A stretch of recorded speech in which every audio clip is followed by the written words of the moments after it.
good. All right, we'll roll.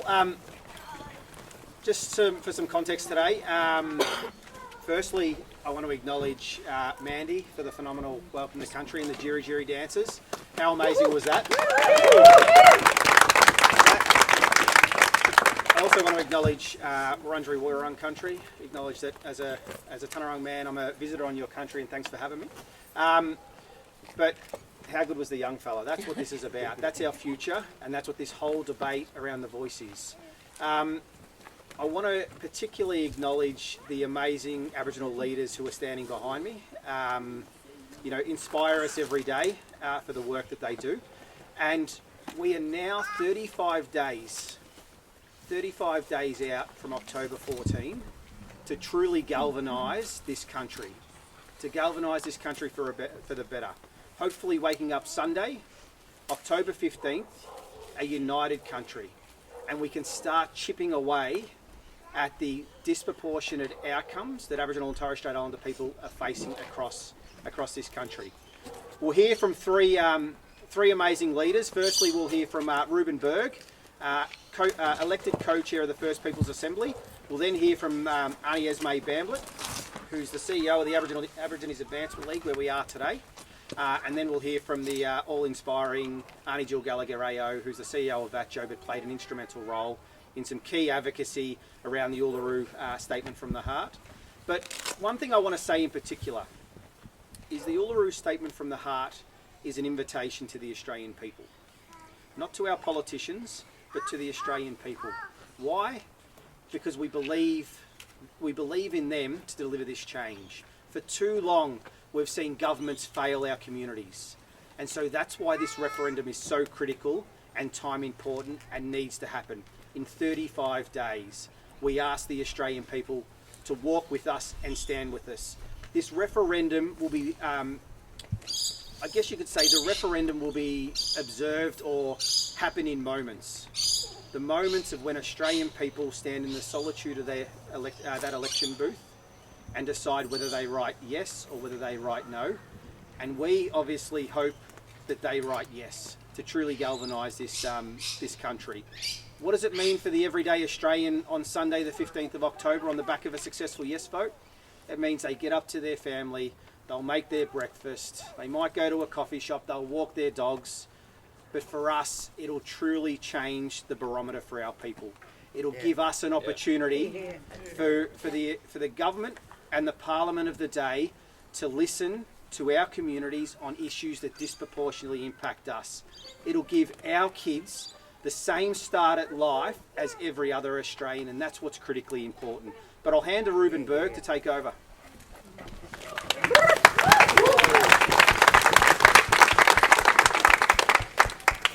Nyata.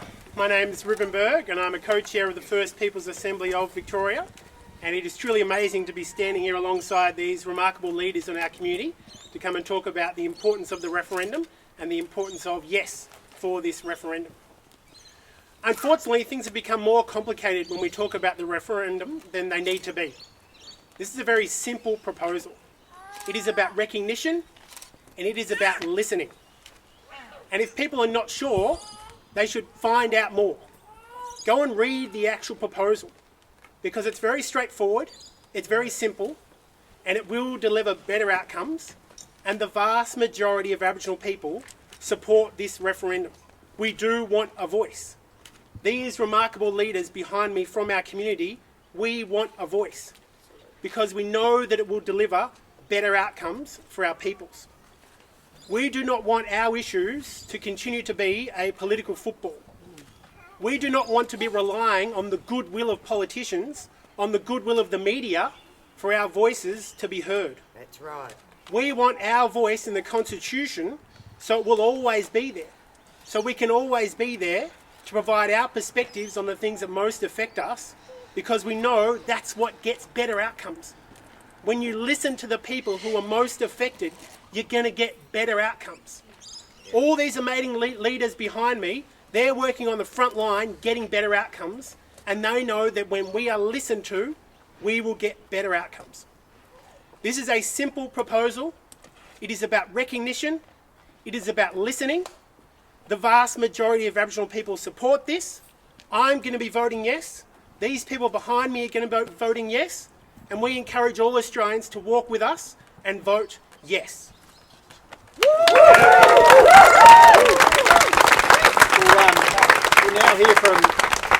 now hear from Auntie Esme Bamblett, who's the CEO of the Aborigines Advancement League.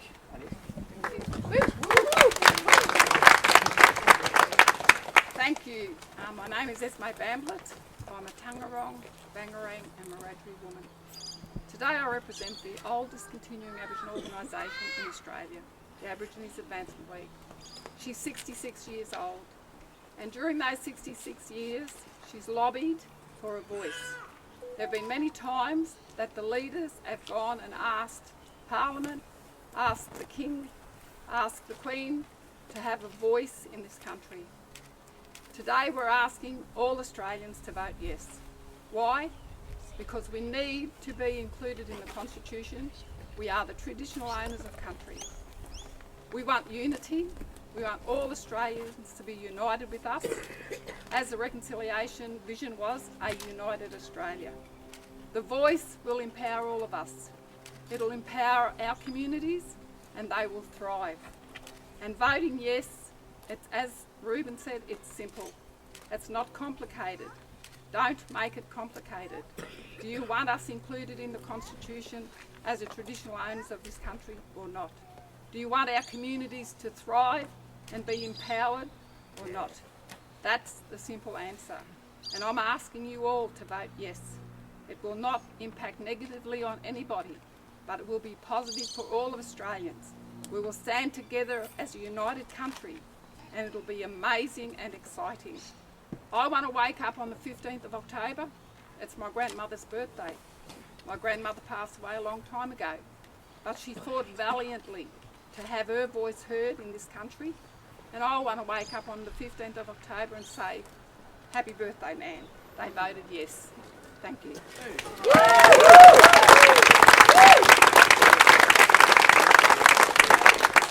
Thanks, Auntie Esme. We'll now hear from Auntie Jill Gallagher, and then following Auntie Jill, I'll open it up for questions. Thank you, Marcus, and I'd like to acknowledge that I am on Aboriginal lands. No matter where we are, we're all standing on Aboriginal land. I'm voting yes as an Aboriginal woman from the Gunditjmara Nations because it's the right thing to do, but also because I can see, I can imagine what it would look like on the after the 14th of October. I can imagine what it would look like when all our cultures in this country are elevated. What we saw with the Jiri dancers, what we saw with the young fellas and the little young girl dancing, that's what the voice is about. It's about elevating our cultures, our ancient and contemporary cultures, to take its rightful place in this country. But more importantly, to take its rightful place in the world, alongside of the ancient Greeks and the ancient Egyptians. And I have faith that all Australians support this voice because they've got everything to gain and they've got nothing to lose. And that's the amazing thing about the Uluru Statements. And the people that are with us today, all the Aboriginal leaders and non-Aboriginal leaders, 100% support the voice. We have the majority in this country supporting the voice. And I have faith that Australians aren't easily hoodwinked. I have faith that Australian citizens will see through all the untruths and all the lies that currently is out there in the No campaign. So I encourage all Australians to see through that and vote yes. Thank you.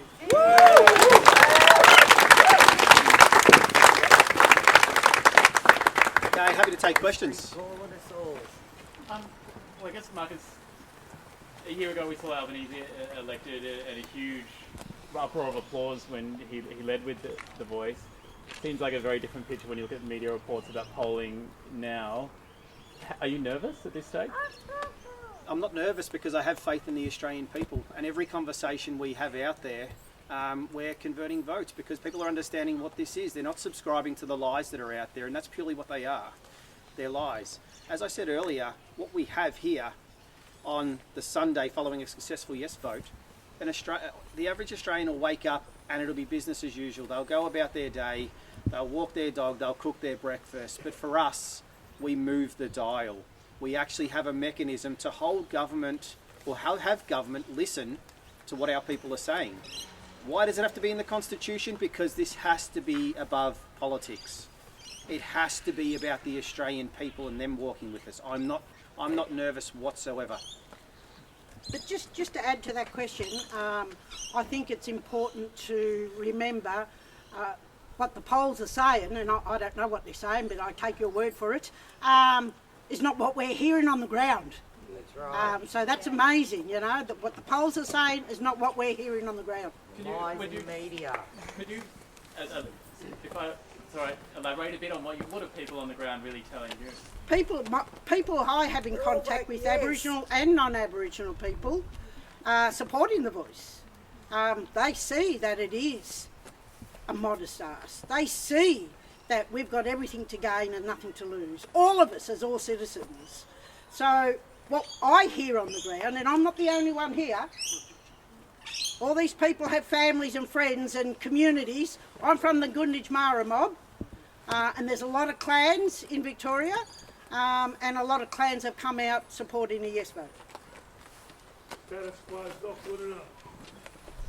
Hi, my name's Janine Coombs. I'm a Wodjabolic woman, and I was very fortunate to be with Jill at the Uluru Dialogues.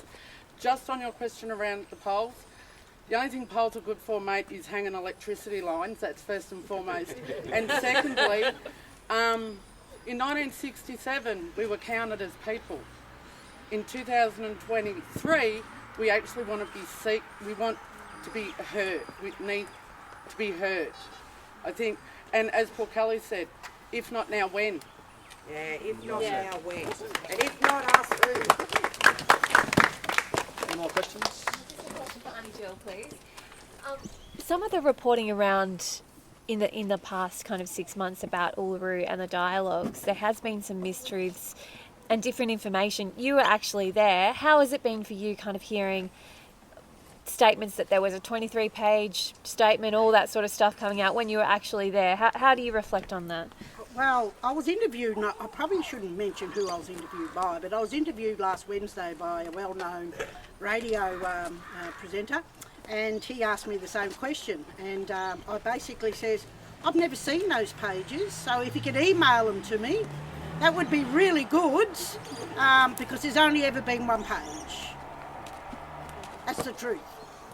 I've got a question for Marcus. Marcus, if you wouldn't mind. I'll just elaborate on that. The Uluru Statement from the heart is one page, but it's phenomenal how others just want to focus on everything but the 92 words, which is the question that we'll put to the Australian people.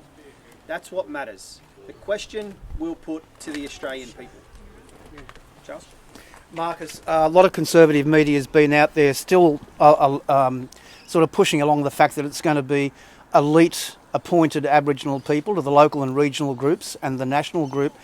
The Referendum Working Group released several months ago the design principles, which actually stated that it would be elected or appointed specifically by a community. Can you just clarify that for the media, please? Well, I think simply what the voice will be is it'll be a representation of our people. And why am I supporting it? Because I'm backing our mob. I'm backing our mob to have the solutions to improve the outcomes that have continually impacted our people for decades and generations. So right now, the voice will be our ability to improve the system of governance in this country so our children have the same fair go at life as every other Australian. That's what's important. Will you still be advocating, though, for elections across as much of Australia as possible, as we saw here in Victoria, with the Aboriginal electoral roll for the First People's Assembly? Well, ultimately, this will be, I mean, we're speculating on the back of a successful vote, but ultimately we'll have to have a consultation process as the Parliament will go about their process. We'll have to chat to our communities about how they want to be represented. That'll be a decision for them. And so on the back of a successful yes, I'd anticipate that'd be the case. Thanks. Annie, did you want to add something? My name's Why Antoinette say Braybrook. sorry if we're not going to do anything about it? Yes. My name's Antoinette Braybrook. I'm an Aboriginal woman and I am tired of being looked at through a deficit lens. I'm tired of being invisible and silenced. I've worked at the front line of Aboriginal women's safety for more than 20 years and I've only seen the situation get worse.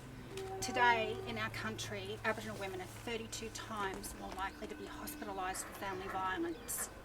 That has got worse. Today in our country, Aboriginal women are 8 times more likely to die from a violent assault. Worse. Today, our people are the most incarcerated in the world. Today, our children are removed from their families and communities and their mums at rates far greater than at any time since white settlement.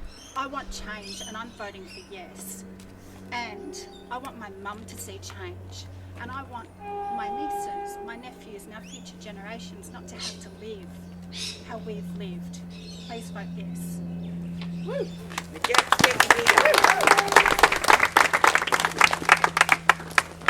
Is there any more? Sorry, go for it. I've seen Clive Palmer launch legal action trying to force the AEC to count crosses as no's. What do you make of that move? Well, I think if I just think about the types of people that'll be writing no on their ballot box come October 14, they are the Clive Palmers, they are the Pauline Hansons, and I wouldn't expect anything less from them. Is it frustrating to see proponents for the no vote continuing to make these sorts of moves? No, I think what's important is the positive conversations and the unifying opportunity we have for this country. When we're out there having the conversations with our fellow Australian, they're backing us in. They're backing us in because they know this has come from Aboriginal and Torres Strait Islander people, and this will make a difference. They're backing our mob in, and so that's the positivity we're seeing out there on the ground, with the conversations we're having with our neighbours, with our colleagues. There is momentum happening here, and we're on the verge of something truly unifying in our nation's history, and we can't lose sight of that. If you vote yes, we all step together forward one step. Every one of us, all Australians. Yeah, go. Stop using this as window dressing. You mentioned a bit of the history of where we are here in the league. Are there any parallels or other moments in the league's history that have a similar energy or feeling behind it to you? Well, the League lobbied very heavily for the 1967 referendum. Our mobs got out there, they shook tins, they spoke to people in the street. They did a lot of work to get the yes vote then. 90.77% of the people voted yes. The League was responsible for that, and people who were like the League in other states in this country. That's what we need to do. The League has been responsible for a lot of movement in Aboriginal affairs, a lot of lobbying since it started. The great leaders like William Cooper, Sir Pastor Doug Nichols, all the ones that went before us, they worked really hard and they put in petitions. 1800s they put in a petition for land and for a voice. That's a start. 1939 walk-off. In 1938 day of mourning. The League was involved in all of those. So yes, we've been involved for a long time and we want to see it come to fruition. This is going to be a great step for Australia, all Australians. So vote yes. And we heard finally a parallel along with the mural on the wall behind us. How does it feel to have all these leaders here today? It's amazing. I'm excited. And we've come together. We're united. We know it's good for our people. We're not disunited. We've got no disunity here. And even though we have differences of opinion on certain things, that's fine. Everyone does. But we know what's best for our people now. And what is best for our mob is all of us to come together. All the great leaders in Victoria, we're going to be on a wall one day. We are. Well, actually, I might be now. Yes.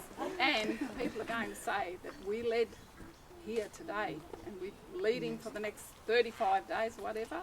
We'll be leading and we'll be united in the fact that we want a yes vote.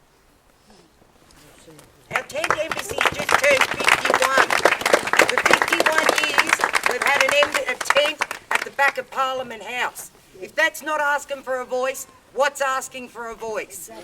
51 years. And as a How much more patient do you want us to be? 24 hours a day, 7 days a week, for 51 years. Parliament House isn't manned that long. As a demonstration of, and as a demonstration today of our support for the yes, we'll be signing a declaration after this press conference as well. No more questions? Cool, we'll call it there. Thanks everyone.